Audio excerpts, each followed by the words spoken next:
Hi, everyone. Welcome to journey number 14. And today we have Luciano D'lorio on the podcast. He's the managing director of Cushman Wakefield for Quebec. And it's a conversation I've really been looking forward to. And just to start off, how are you doing today, Luciano? I'm well, Jared. Thanks for having me on. Super excited to dive into this. And I think there's a lot of great topics that we'll touch on. And I think that you have some really unique experiences that I haven't really been able to dive into with people on the platform before. So I guess, first of all, if we could just get a little bit of background on yourself, so what you're doing now, how you got there, a little bit of, both professional, personal side of things, just kind of how you got to where you are today. How much time do we have? Yeah. No, thanks, Jared. I think so. So I'm born and raised in Montreal and live in Montreal, Canada. I am a real estate broker by profession. I run Cushman and Wakefield's Quebec operations here throughout the province of Quebec, based in Montreal and Saint Laurent. So we've got two offices, and I've been in Montreal my whole life. So in other words, studied here, went to university here, and born and bred a Montrealer, and still live actually not far from my place of birth and my childhood home, where my extended family is still here in Montreal. So very much a proud Montrealer. And I'm sorry for all of you non-Habs fans, but I am a Habs fan.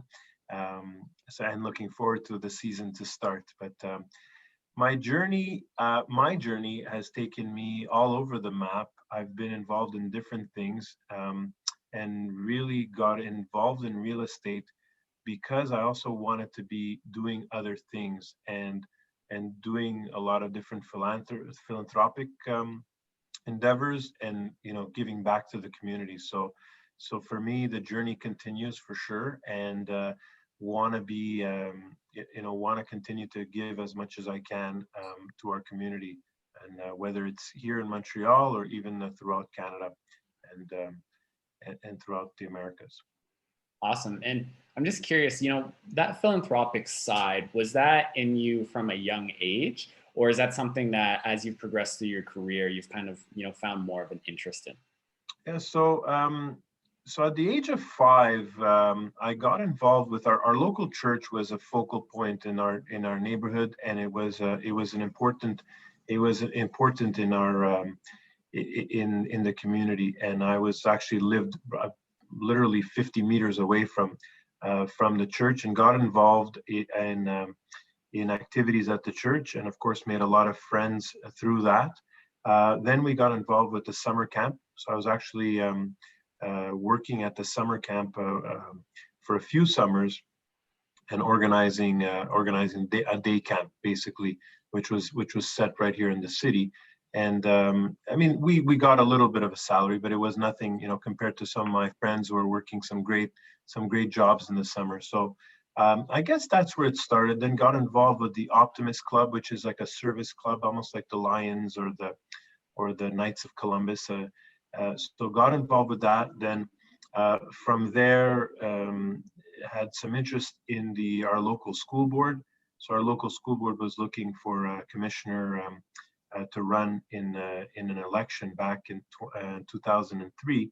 And I decided that I was going to run for school board politics. So I ended up winning and represented my neighborhood at the English Montreal School Board, which is the largest English-speaking school board in the province. So I was one of the youngest commissioners at the time when I became a school board commissioner. So it's always been in my blood. I mean, certainly my mom is a big inspiration in terms of her commitment to the community and my family in general. We've always felt that, and we come from humble means, but we always wanted to be able to give back and do something that's good for the community. So it was really like I said, it was a focal point, and a lot of our friends and family, of course, were in the neighborhood, and we were and stayed together by this gel, like, if I can call it that kept us together. I love that. Yeah. And Another just kind of interesting one for me, you know, hearing that you have kind of stayed in the same general geographic area for most of your life. And you know, it's something interesting for myself because you know my parents are still in the house that I grew up in, and I've never really had that pull to live anywhere else than Calgary here. And I've been very lucky where I've been able to travel a lot, especially last year in my old job. I was able to, you know, kind of travel all over the world, and um, Right. you know, it's been an interesting one for me, and all of my friends would bug me about it because I was always the one that never wanted to travel or was just okay with traveling, but never felt that pull. And you know, now I'm the one that got to go to all these places. Right. You know, it seems like such a common thread within people of you know you have to have your travel stage and experience different places and move and things like that. Did you ever have that pull? You know, Yeah. to go different places or live somewhere else? Well, certainly in this pandemic, I have a pull to travel in general. And when I say travel, I mean like, even if it's just business travel, not for pleasure travel. Um, I had some pull, but for some reason, something always pulled me back. I'll give you an example. So back in my university, or just applying for university, I'd actually applied to several universities, and two of them were actually in the Ottawa area, Carleton and the University of Ottawa. But it was linked, for me, in my mind, it was linked to a job at the House of Commons. I wanted to be a page in the House of Commons. So it's a program that was held nationally. And I was not accepted to be a page. And so I decided, well, if that job is not available, then I'm not, no reason to necessarily be going to school in Ottawa when I have, very good options in Montreal. And so in the end, that was a bit of a turning point for me because I had not been accepted to the page program at the House of Commons. Then I did not end up going to study in Ottawa and ended up studying in Montreal and ended up going to McGill University.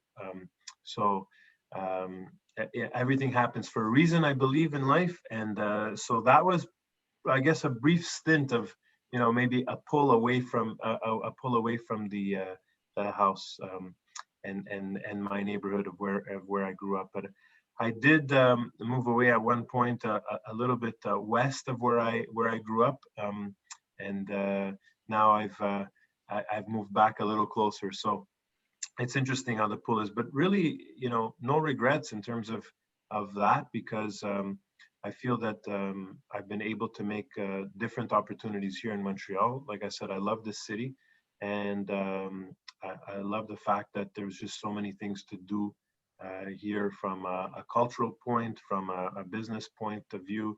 I've seen our city change over the last few years, and it's just an exciting time to be in Montreal.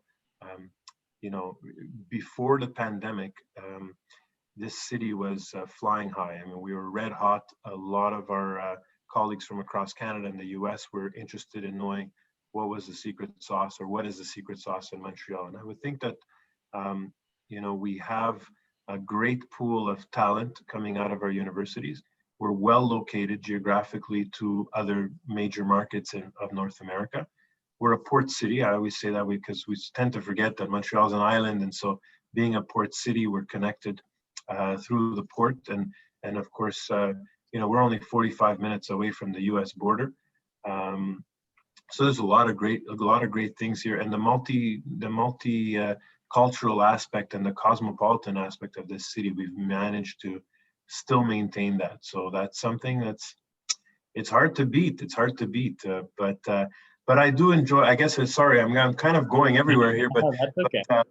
the traveling part, I do think it's important, and I do think that any of your listeners, if you have the opportunity, and when we have the opportunity to travel again, it's so important just to see what others are doing around the world. I haven't gone too far. I've been to Europe. I've been to many parts of the U.S.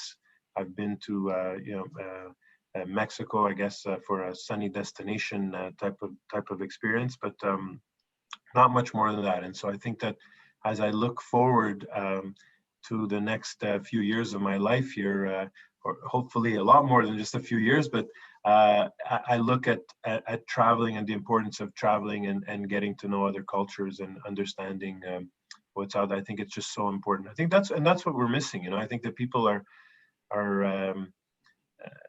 feeling that pain of not being able to explore the world. So For sure, yeah.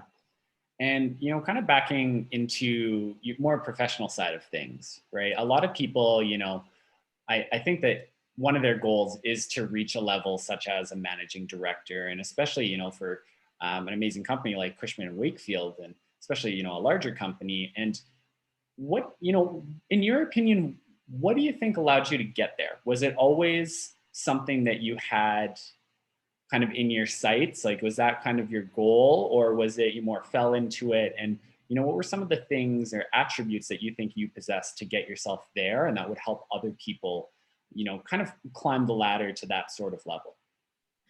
yeah, so I think if whenever you're looking at your career, and for those that are listening that are just starting out in a career, I think number one is you've got to be passionate about what you're doing. If you're not passionate about what you're doing, chances are you're not gonna be successful in the career.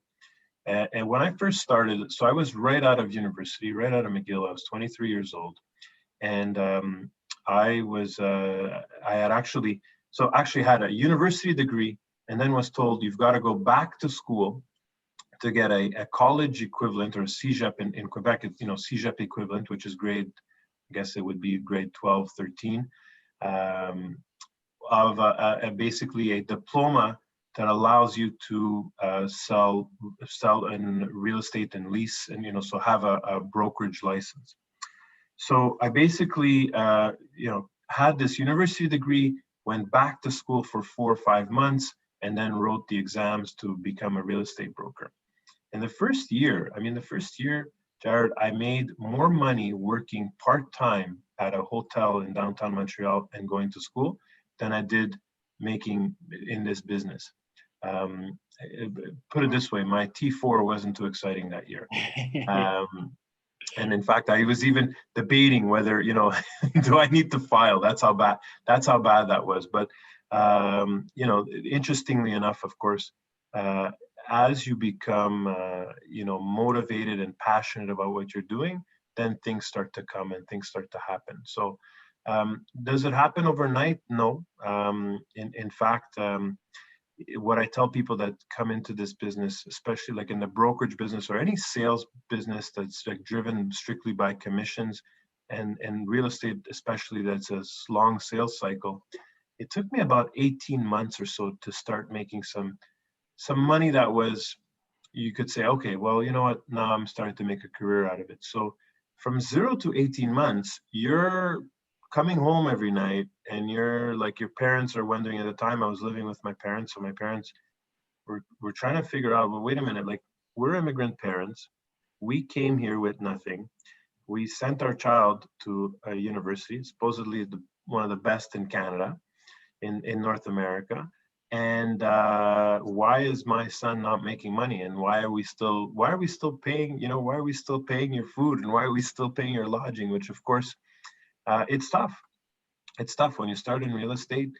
You're not going to make much money, but you've got to persevere. And so I think that's the key here, is that you've got to be passionate and persevere, which allows you to persevere. And then you fast forward and you say, okay, well, what is it that I can do that is going to make me different from the rest of the crew? Because at the end of the day, especially in the business world, especially in the corporate real estate world, a lot of people, they're all wearing blue suits, mostly males, by the way, wearing blue suits and coming in and pitching their services. So what's going to make you different? So for me, I tried to find my angle and my way of doing things, and I think that's what kind of got me on the map. In terms of like just being able to go and solicit clients, and being able to go and find clients that had problems and needed solutions, and I was there to help them. But the passion is really what I think comes out when you're in front of a client. A client will know. Like, a client will know if you're in there just for the money or the quick bucks.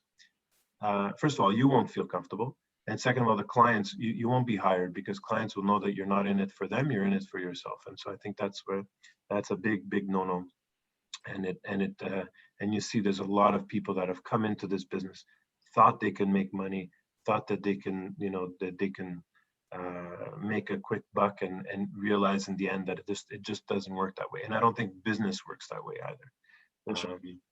So that's sort of the beginning of my path. And then I guess over 17 years, I would say I was in the same firm, and we were building a firm together.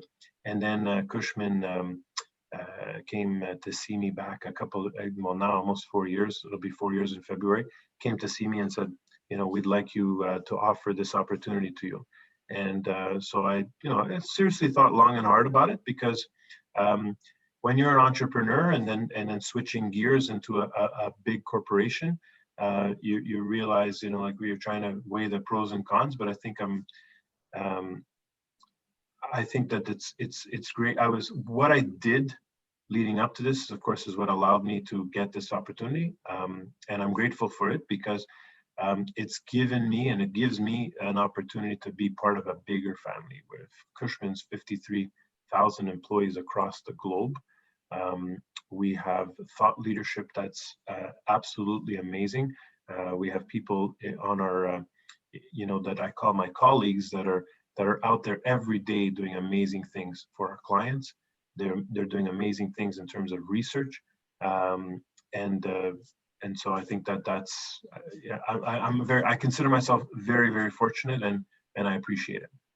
I love that. And there's a couple of things that I'd love to dig into on that. And, I think the first of all is, I would just love to get your take on, something that I've really tried to embody over my career. And in one of my previous roles, one of the things that I did was essentially teaching people how to sell, right? And one of the biggest ones that I came back to is, you have to, you can't fake it, right? Is that people know when you're faking it, right? And so, like you were saying, if you go in and you're like, okay, so to be this, quote unquote commercial real estate or real estate agent, I need to wear this kind of suit, I need to have this kind of haircut, I need to present and come off in this sort of way.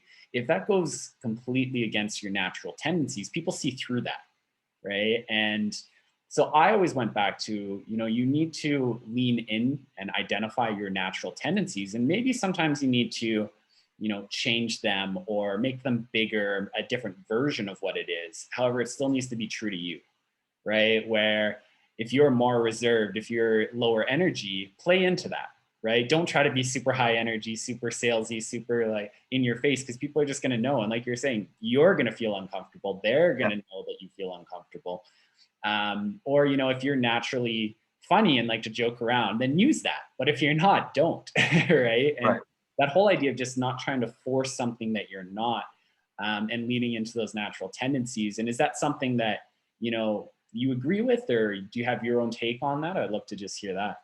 Yeah, no, I totally agree. I think that as you were speaking, I was thinking of some of those loud, rambunctious TV pitch personalities that we've all come to see on our TV screens. Whether they were selling pillows or chopping tools or what have you.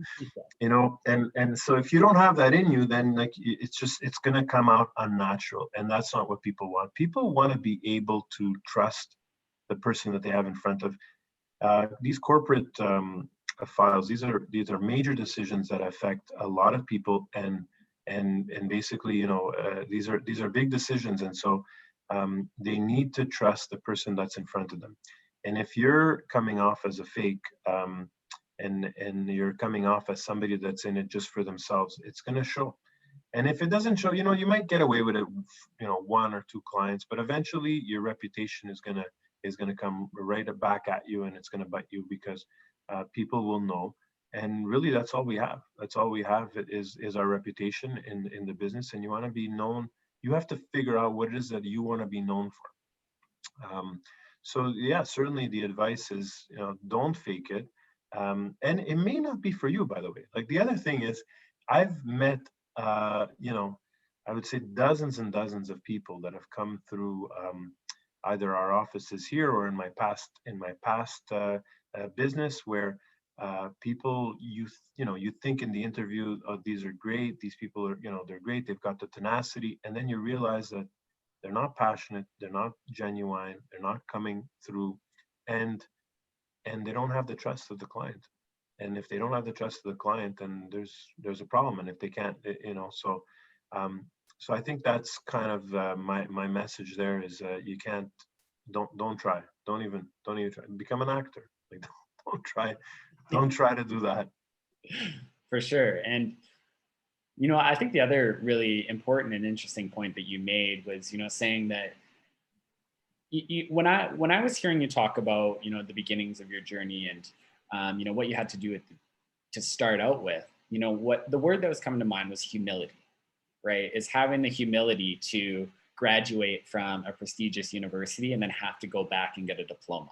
The humility to go and live with your parents while you start and figure out this career until you can support yourself. And especially around that age group of, you probably saw a lot of your friends or people that you went to school with, they get those more traditional jobs and they move out or they buy their own place, or a lot of those kind of physical benchmarks that they're hitting. Do you think it was humility that allowed you to take that maybe perceived step backwards, knowing that it would lead to where you wanted to go? Or what was your mindset in that? And what allowed you to stay motivated, seeing those people around you, kind of, potentially hitting those benchmarks that either you yourself have put on a pedestal, or that, a lot of times society tells people of, this is kind of, the path that you go, you do this and then you go there and then you buy that and you buy that. Yeah, so interesting enough. So lots of thoughts there on that comment, because one of the things is I think about my journey in weight loss. So I've lost a considerable amount of weight over the last year and a half or so, and I think about, well, why? How did that happen? And that happened because I had a goal in my mind, and I had set my objectives, and I knew that despite everything, despite all odds, this is where I want to go. And so let's talk about my career. So I started in my career, and I was living at home, and my parents, immigrant family, who basically felt that their child's university degree was going to give them a ticket. That was going to give him a ticket to go work for a more traditional place where there was a salary, there was a little title, there was, all of that fun stuff that comes with working with, getting a job right out of university. And when I went home and I said, well, I got a job, except I'm going to be on commission, and I don't think I'm going to be making money for at least the next year. Let me tell you, they weren't that excited and too thrilled for their son, and probably a moment of certainly concern. I wouldn't go as far as to say they weren't proud, but they weren't. There was no celebrations happening for the job that I had just got. And at the time I was dating somebody as well, who I was, basically we could barely go out and have supper, where I couldn't pay. And so, yeah, for sure, humility, absolutely. But I knew that, look, this is short-term pain for the long-term gain, and this is just a moment in time. Are there days when you get home and you say, oh my God, what am I doing? I made the wrong choice, and I should just call it quits right now? Absolutely. If it's not 1 week that you go by and not have that thought, I don't think it's normal. But here's what I did know. I did know what I wanted to achieve at the end. And what I wanted to achieve is to be in business for myself and to be able to make a living. But I never really like necessarily counted like how much, or like, certainly not at, for me, it was just like, here's what I think I can achieve, and let's go and find that. And then of course the next year it's like, okay, well, I've achieved that. Now let's go one step higher and one step higher, but always in tiny bites, and always in elephant bites, if I can call it that. But I'm more of when it comes to running, by the way, I'm more of a distance runner than a sprinter. So certainly I have a lot of patience when it comes to that. So in the career side, for sure, I think that you need to block out the noise. I think if that's one piece of advice that I can give, is being able to block out the noise, because you can imagine that my parents weren't, excited about what I was doing. I had a girlfriend who at the time was like probably not that excited either about, about the situation. And so, but I knew where I was going. And so nothing, all of the noise wasn't going to stop me. Just like weight loss, by the way. I mean, you know how many family parties I went to? Do you know how many events? Like, why I didn't choose to do the weight loss this year instead of last year is beyond me, because this year would have been so much easier. But how many birthday parties I went to, it's like, well, why aren't you having a piece of cake? Well, I just can't have a piece of cake.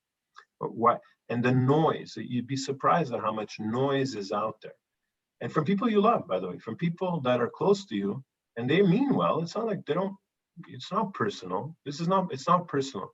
But it's so important that we know that whenever we have a goal in mind, there's going to be a lot of noise. And there's going to be a lot of naysayers and a lot of, you know, Neggy Nelsons and Neggy Nellies out there that are going to tell us, well, you know, Jared, come on, you're going to do a podcast, like seriously, or Luch, you're going to go, people call me Luch, by the way. So Luch, you're going to try to lose like 100 pounds. Like, really? Are you kidding me? Like, you've never even lost 5 pounds. How are you going to lose 100 pounds? So you've got to block that out, a bit like a horse, you know, a bit like the blinders.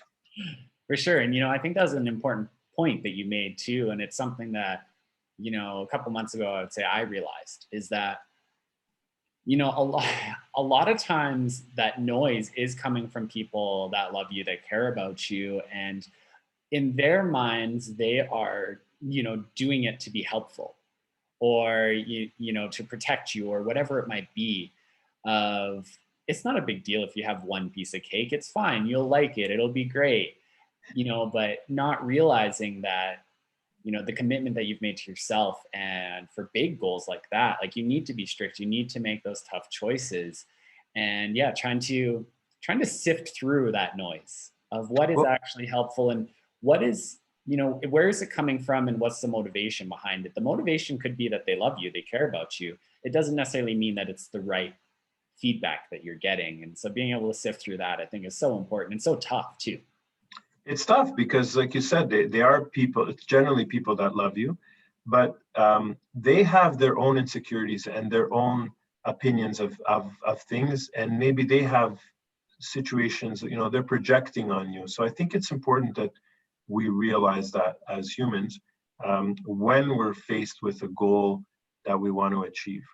And I think that the way to answer the naysayers is, I appreciate it, but please support me in what I'm trying to do. Whether it's starting a business, whether it's trying to lose weight, to stop smoking, all of the different beauties of of life that we have, and all of the different challenges.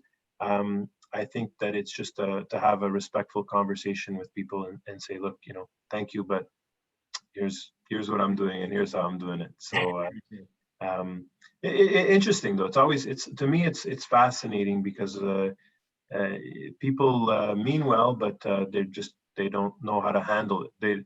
And you're vibing at a different level, right? I think as an entrepreneur or as somebody who is out to go and try to get a goal, your vibe is at a different level.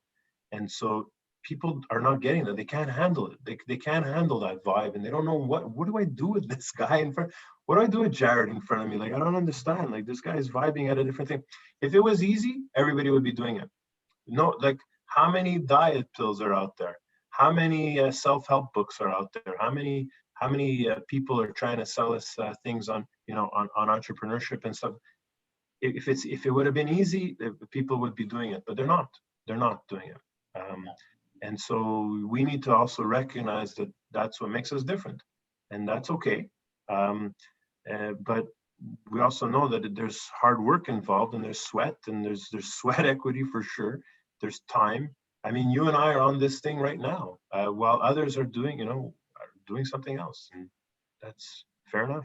For sure. And, it's such a good point of so many people want that quick fix, right? I want these 3 easy steps that'll get me to where I want to be, that'll, get rid of all my problems. And, true change happens from those small, consistent steps over time. And, Yep. That's where a lot of it, one of my favorite sayings is, just because it's simple doesn't mean it's easy, right? A lot of these things, when you really boil it down, are quote unquote simple.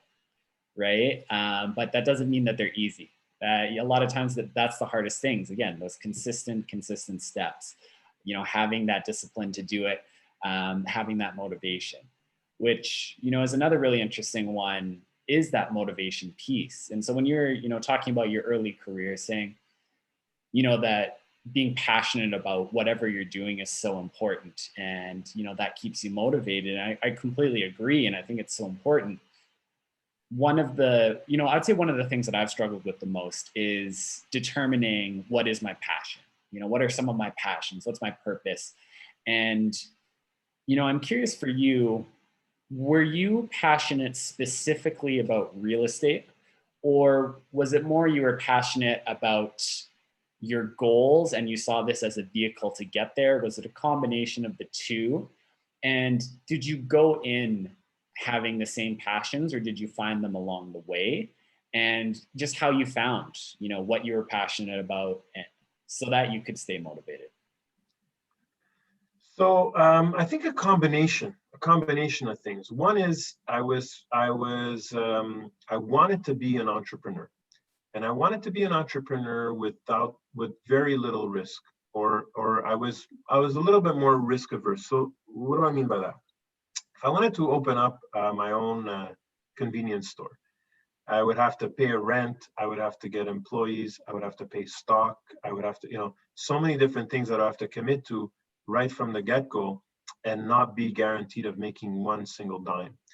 And what I found interesting about real estate was that, of course, you can enter the business, and the barrier was, a little tough in terms of I actually had to go out and get a diploma and get a license and be licensed. But I felt that the barriers were a little bit easier, and there was no outlay of money. There was outlay of time for sure. I mean, I could barely, and you had a little bit of, and I had a little bit of money to put together maybe a sports jacket and a couple of pants and stuff. But besides that, the investment was little. So for me, I liked that part of it. The other thing too is I was always very passionate about our built world and our built surroundings. Having grown up with Lego as my favorite toy, I was always passionate about that. So I always used to say, I want to be an architect, or I want to.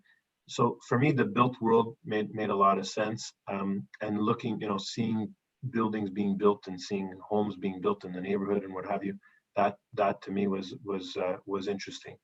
I like the fact too that for me it's about helping people and helping find solutions. And real estate is certainly that. And it's creating, right? If you think about what we do, because people will say, oh, you're the middleman. You guys just make commissions off of other people's ideas. And when I hear that, I cringe, because it's like, well, wait a minute. Our ideas, we're often involved in transactions where our ideas help shape a neighborhood.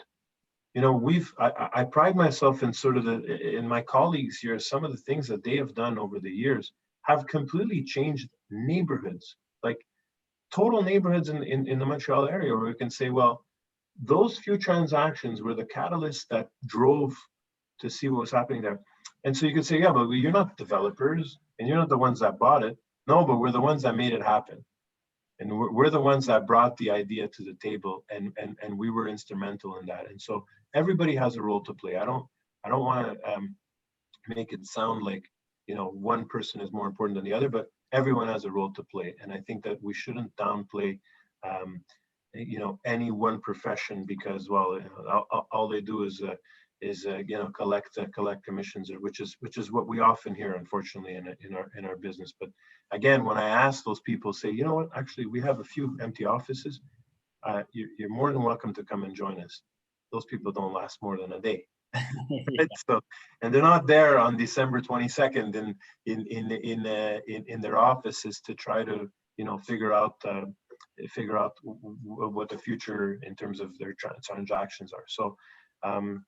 So yeah, I'm not sure if I answered the question. You did. No, that was amazing. And yeah, I think I think it's important to, and you've kind of touched on it a couple of times already, of it's not meant for everybody, right? And a lot of, similar roles, whether it's entrepreneurship or real estate or, commission sales, whatever it is, you know, again, it's quote unquote sometimes a simple idea and extremely hard. And it takes that kind of person and those people that are, willing to go above and beyond, that are, like you said, willing to be in the office on December 22nd, that are willing to pull that 12-hour a day, knowing that it only depends if they actually make the sale, if they get paid, You know how right? many? Do you know how many buildings I was thrown out of early in my career? Do you know how many? Do you know how many security guards literally threw me out of buildings because I was knocking on doors and going around and trying to collect business cards back in the day Really? where we didn't have the search engines, okay, which is not that was not that long ago. I have been thrown out. I've been, told never to come back. I've been called by landlords saying, please, like never disregard us and our building and like never. And you keep going and you keep going. You're going to get 100, out of the 100 people you're going to knock on their door, 90 of them are going to tell you no, some of them in not so nice terms. And then the 10 that you do get, by the way, are the 10 that not only are happy with your service, they're going to become your friends.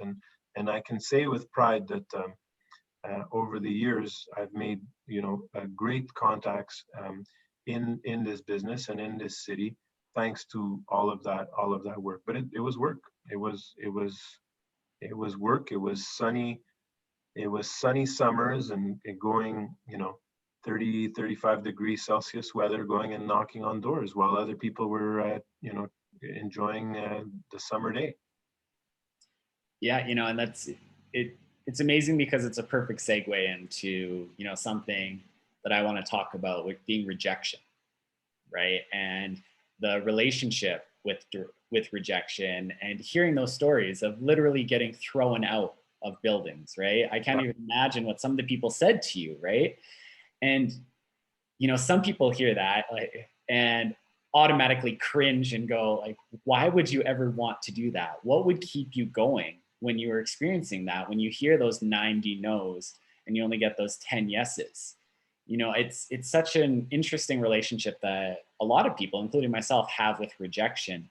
Yeah. And how do you think about rejection? Like, what kept you motivated and able to keep going and not, hold the weight of all those rejections and those, intense situations and, being told all sorts of things and never come back and don't talk to us and take us off your list, whatever it might have Yeah. been, yeah, how did that land with you? How did you make sure it didn't overwhelm you? And maybe just, some context on rejection in general in your life and how you've dealt with it and how you speak to other people about rejection. Yeah, so early in my career, I didn't handle rejection very well. I thought that I took it personally. I thought it was about me. Um, and then once I realized, I guess, in having read a few books about sales and also just, listening to some of my colleagues, of course, and I've had several mentors over the years. The rejection part, you realize it's not about you. First of all, it's about the person that's in front of you. Secondly, is you almost have to see it as a blessing. Why? Because if the person's rejecting me, and clearly we can see that the no is a true no, because like they just can't be bothered and they're not ready to listen to what you have to do and what your service is, then the service is not, then your service, they're not ready for your service right now. So what do? You put down those names, the no people, let's call them that. Those no people, you still keep them on file, and you basically touch base with them every 6 months and just make sure that you're constantly in contact with those people, because things change, things happen. I always say, like, so I was doing office leasing. In office leasing, you have a lease has a beginning, a middle, and an end. And so if you call somebody and they say, oh, well, Jared, thank you, but we just started our lease. Well, okay, that's great. Just write it down on your notes and say, okay, the person just started their lease. But in a year from now, if things change at that company, which they do because companies are dynamic, I always say that real estate is the most dynamic, static thing out there, because real estate, of course, is static, but the things that happen in buildings are dynamic, and things and companies get acquired, they buy, they sell.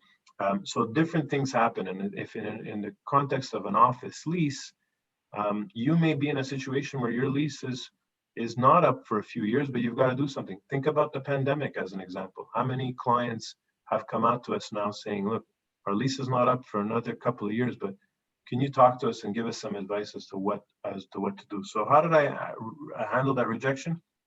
I started doing two things. One is it's not about me. Number two is it's a blessing. This is just helping me build my database, and I'm gonna get to the yes eventually. It's the sweat that you've gotta exert before the weight loss happens.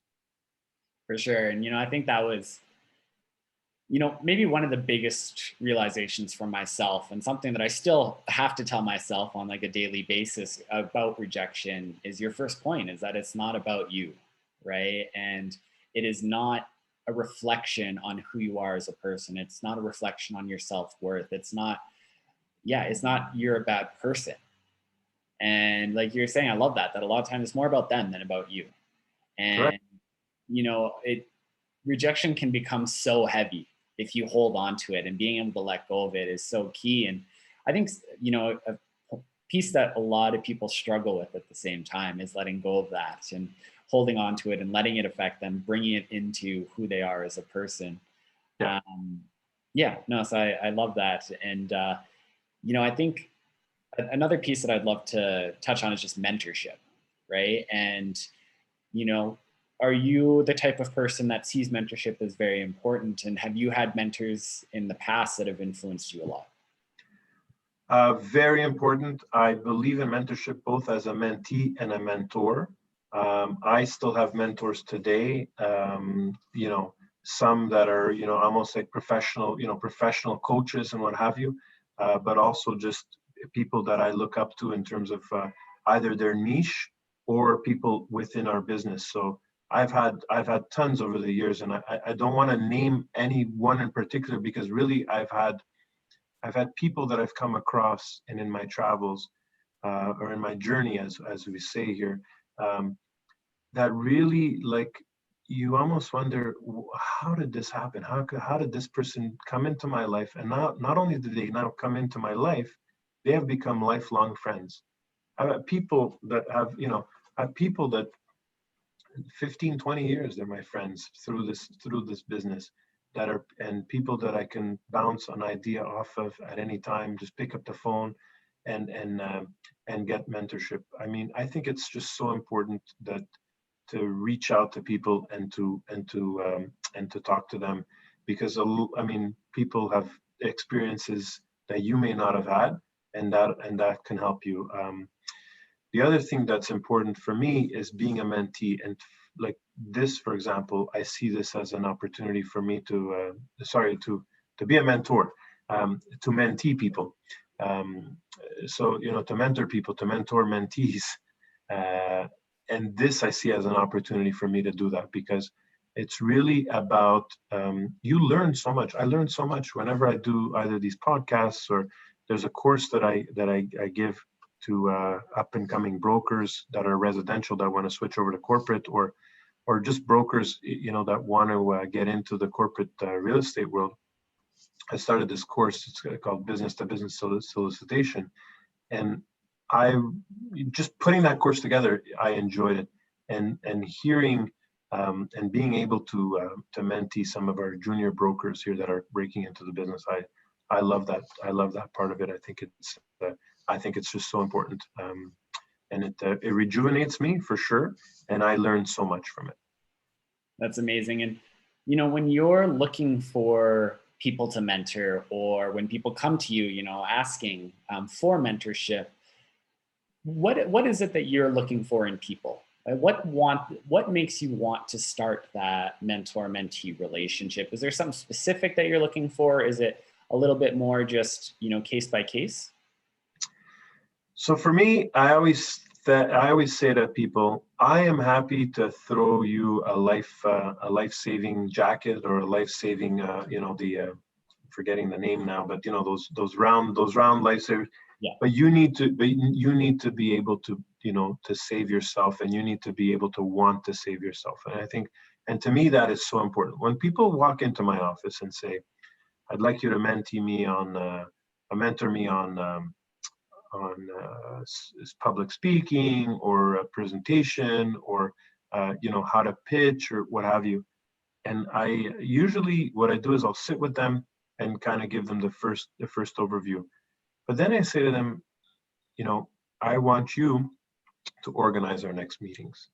I want you to put it into my calendar. And if they don't do that, and by the way, so many have not done that, just the simple follow-up of putting it into my agenda, which by the way, people have access to, you can see, and especially today with all the tools that we have, you can see my agenda, you know exactly where I am and so on, and people don't do it. And it goes back to what we said at the beginning of this, is that, it looks easy. We all know what to do, but we don't do it.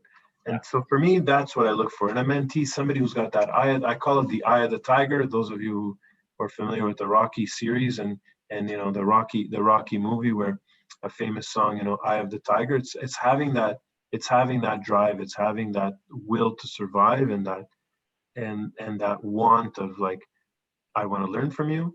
I want you to be my mentor. I want to be mentored by you.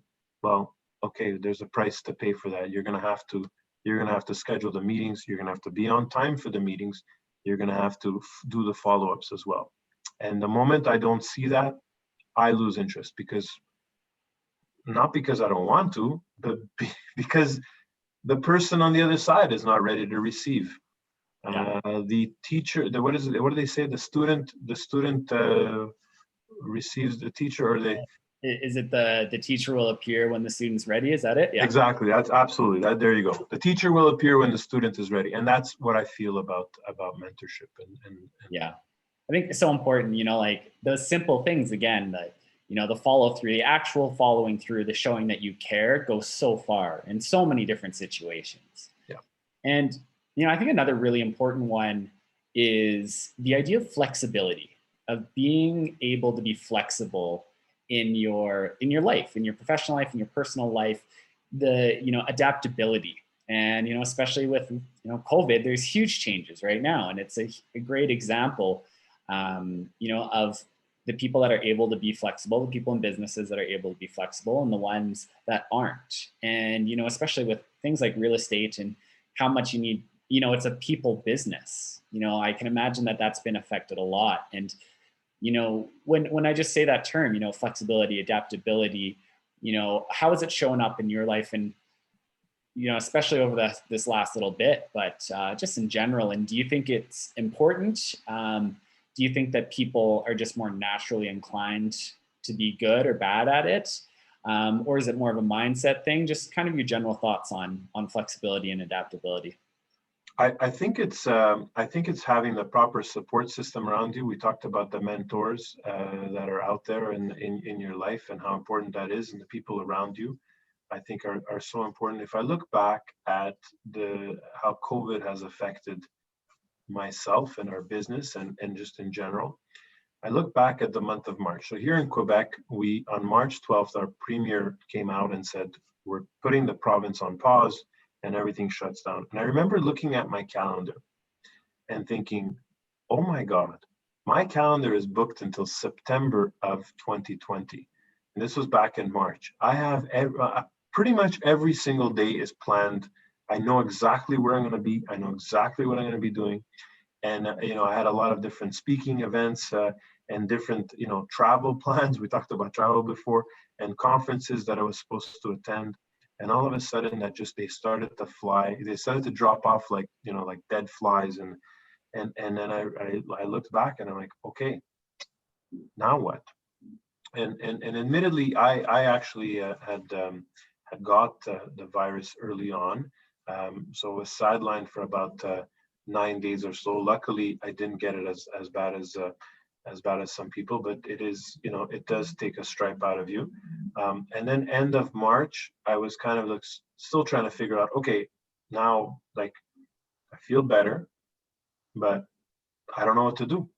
My job is to network. My job is to meet people. My job is to, service our clients. And when I say clients in the broader scheme of things, because it's also our brokers, who I see them as our clients, my clients, and I have to service them. And so we were all kind of in the same situation, same predicament. And so like the month of April was a bit tough, just trying to figure out, okay, what are my next moves? What do I do? And then I something clicked, and with the help of people around me, I was able to say, okay, you know what, we're going to pivot now. And what did I do? I did a couple of things. One is I created that course, which I talked about. I went out and I got a certification that I've been looking to get for years. It's called SIOR, which is the Society of Industrial and Office Realtors. It's an international organization. So I went to get that, created the course. Also decided that I was going to write, and I was going to write pieces on the return of the office and just the pandemic and its effect on just the workspace. And so we did a few things. I guess the month of May and June, I was busy with those things, and that's what what I did. And I feel like now that I look back at the year gone by, and it's like, well, you know what? It's not too bad. We figured out. We did a lot of things, and I was happy to lead my team through this. When the days were not, we didn't have a vaccine in sight, and we didn't know what the next steps were for real estate and for our own business. I mean, everybody was just trying to just figure it out and come in day in and day out. But you gotta keep going. What did Winston Churchill said? When you're going through hell, keep going. So and that's what and that's what I did. So Yeah, being willing and able to step into that unknown, right? And yeah, like you were saying, just so important to keep going and not, freeze in fear of it. Well, I've never experienced this before, so I might as well just give up now because I don't know if I'll be able to get through it, right? I love that. And, last topic that I want to touch on here, because it's become so apparent in my life and talking to other people of mental health and how important it is, and where just how much of your life comes back to what I would call mental health, and whether you call that like your mindset or whatever you might attribute it to. But even weight loss, right? And how mentally strong you need to be for the physical side of things on your career, how it goes back to how you talk to yourself, how you're able to face those unknowns, face those obstacles. And yeah, so I'd love to get some quick thoughts on how you think about mental health and mindset and everything on there. And do you think that you've always had a strong mindset, a good relationship with yourself? Have you had to work on it, and kind of just where you are with it now? Yeah, well, that's a great question. Certainly mental health is a big topic these days, especially these days where a lot of us are alone and a lot of us are with ourselves. And so certainly the self-talk is so important. But I would say that it is mental health is really, really key. I mean, if you think of a lot of the situations that we have out there, some of it starts with mental health, and it's it starts with you. And I would say for those listening, if you can't seek a professional advice, then reach out to friends and vice versa. I mean, I think it's just so important to discuss and to share your feelings with others. And that's the biggest challenge of this pandemic, by the way, is that people are not seeing people in an informal settings. So if you and I work together, just the fact that we would have seen each other at the water cooler or at the coffee station and just chatted for 5 minutes and be like, hey, Jared, you don't look like you're in such a good mood. Everything okay? And it would have given you an opportunity to speak. Now I have to set up a call with you. And you may not, it'd probably be easier for you to not accept my invitation for the call. So it's so important that we're speaking to one another and we're speaking to professionals if we need professionals. But mental health is, I mean, that's self-talk. How many times did I tell myself, oh, you're not going to lose the weight. You're not going to do it. And then you have to know and recognize that that's happening And then you've got to live in the moment and say, okay, well, wait a minute. Like, what is going on here? What am I telling myself, and why am I telling myself this? And so you need to get understand where that message is coming from, and then you need to shift gears and change it and say, no, what do I want? What is it? What do I want more? Do I want that extra piece of cake, or do I want the feeling of putting on a pair of jeans that I haven't put on since I was 15 years old? So, or, you know, or that career, or whatever it is, whatever your goal is. I mean, the mental health is just, it's so important. And what we say to ourselves, we are so mean to ourselves, I think. And if we were to speak to others the way we sometimes speak to ourselves, I think it wouldn't be acceptable. So I think if we keep that in mind, I think that that's certainly advice to go on, is just being in the knowing how you're speaking to yourself, and why you're speaking to yourself. Of course, we all, I think it's natural that we all go through these spirals of of thoughts in our minds of, like, oh, well, that's going to be impossible, or I can't do this, or I can't do that, or I've never done it before. And so what? Like, you got to try it. And that's, you can't live with regrets. You have to live, with having tried it. And again, look, it's mental fortitude is a big thing.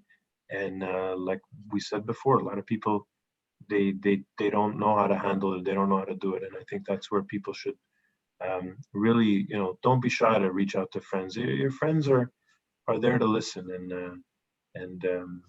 And sometimes, some people will need to reach out to professionals. Then, go ahead. They're there for that. I had a friend reach out to me a couple of months ago, and I said, look into your employee program. Sometimes, big employers have mental health, um, services that you can call and reach out to those people. So I know this is sounding like a PSA, but I think it's just so important that you reach out and go and find those tools. Yeah, no, I appreciate everything that you said. And like I've opened up a lot about, my journey seeking help, and, going to therapy and reaching out to people and being vulnerable, and, how much good it's done for me in all aspects of my life. And so I think Yeah, it's important, and just, normalizing the conversation a lot of times is the first step.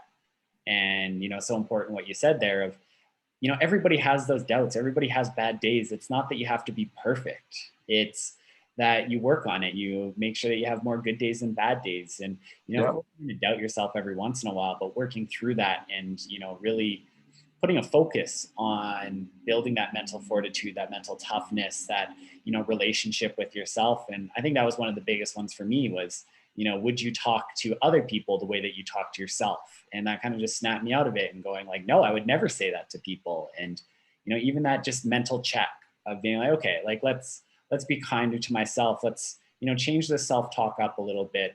Yeah. And it's spread to so many different areas of my life. So I'm glad, and thank you for opening up and sharing your thoughts on that. As we wrap up here, was there anything that we didn't get to, or anything that you wanted to talk about before we get going here?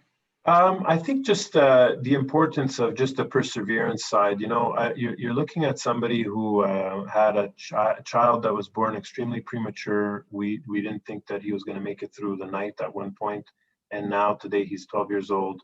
Um, my battle with my weight and my weight loss, my challenges throughout my career, and not making monies for the first couple of years, and not knowing if this was really the career path that I should follow. And here we are 20 years later. So I think that it's my parting words are the perseverance side of it.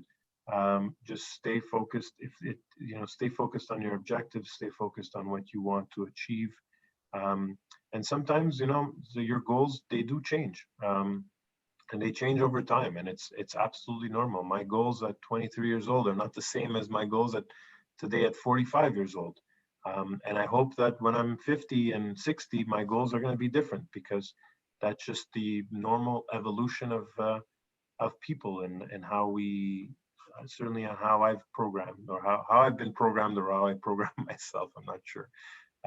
So that's really my message. And be kind to yourself and be kind to others, and make sure that you're doing something that makes a difference every single day, either for yourself, for those who you love, and for the world around you. If you can figure that out, I think that's to me that's the secret sauce and the secret formula. I love that. Thank you for that. And where would be the best people to, or where would be the best place for people to connect with you if they're interested? So LinkedIn is probably the best. So Luciano D'lorio with an apostrophe, capital IORIO, is the best. I'm on LinkedIn and very active on LinkedIn. Also on Instagram, and Facebook is a little bit more for my personal, my personal friends. But who knows? We'll connect on LinkedIn, and then maybe we'll become friends later on. So amazing. I'll make sure to put links to those so people can find you. And final question for you today is, what does the next phase in your journey look like? Oh, tough questions. Okay. Geez, I would say, yeah, that's a tough question. You got me there. The next phase in my journey, I think I have, so I'm 45. I figure I have another 20 years in this career in real estate.